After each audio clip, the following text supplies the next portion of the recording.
Welcome to Sweet Life Beat Life. We hope this video helps.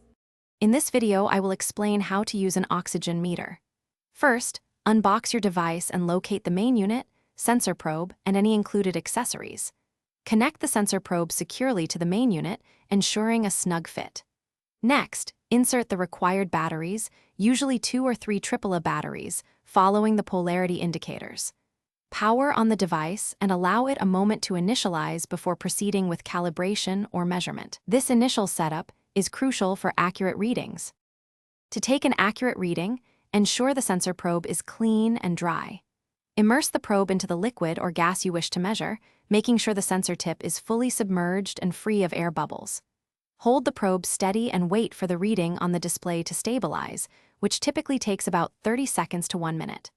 Avoid moving the probe during measurement, as this can cause fluctuations. Environmental factors like temperature can influence results, so note them. Understanding your oxygen meter readings is straightforward. A typical dissolved oxygen reading might be between 5 and 10 milligrams per liter, depending on the application. If you see an error message, consult your device's manual for specific codes, often indicating a sensor issue or low battery. After each use, gently rinse the probe with distilled water and store the device in a cool, dry place. Proper cleaning and storage extend the life of your meter. If your meter isn't working, first check the battery level and replace them if needed. A common issue is a dirty or faulty sensor, so try cleaning it thoroughly.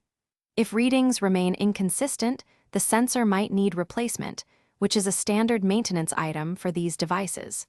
Remember to always follow the manufacturer's guidelines for specific troubleshooting steps. Also, make meal prep easy with these leak-proof containers. Check the description for a link to these and other great deals to help you out. Thanks for watching. Thanks for watching. Consider subscribing if we helped you.